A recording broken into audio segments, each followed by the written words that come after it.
Bismillahirrahmanirrahim. Muharrem ayı İslam hukukunda da haram aylardan biridir. Yani içerisinde müşriklerin bile savaş yapmadıkları 4 tane haram aydan biri de Muharrem ayıdır.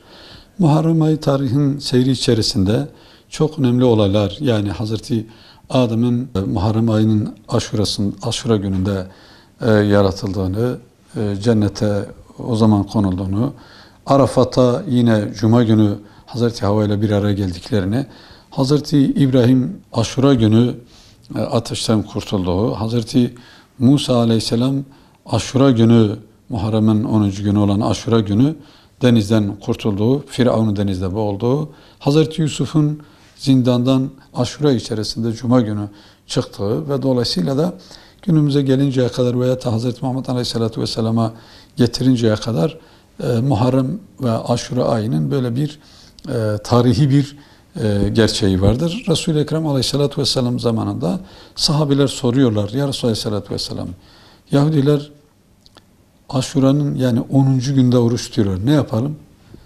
Diyor, biz Musa'ya onlardan daha yakınız. Siz o zaman 9, 10 veya 10, 11 veya 9, 10, 11'de oruç tutun.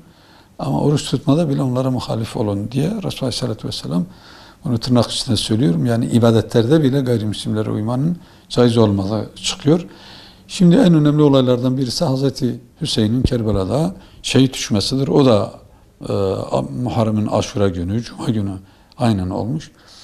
Bu da bize böyle bir farklı bir şey. Yani bundan Hazreti Muhammed Aleyhisselatü Vesselam'ın ümmetin başına gelen bu facia, bu Kerbela faciasından önceki Aşura günleri genellikle Müslümanların zafer ve kurtuluş günleri iken niçin Müslümanlarınki böyle bir şehadetle sonuçlandı? Çünkü ümmet ne zaman şehadeti koşar, şehadeti göze alır, hizmet ederse ümmet dirilir. Şehadeti bırakırsa aynen diğer tarihi vakalar gibi insan kendi gerçeklerinden mahrum kalabilir. Dolayısıyla Aşura'nın orucu sünnettir.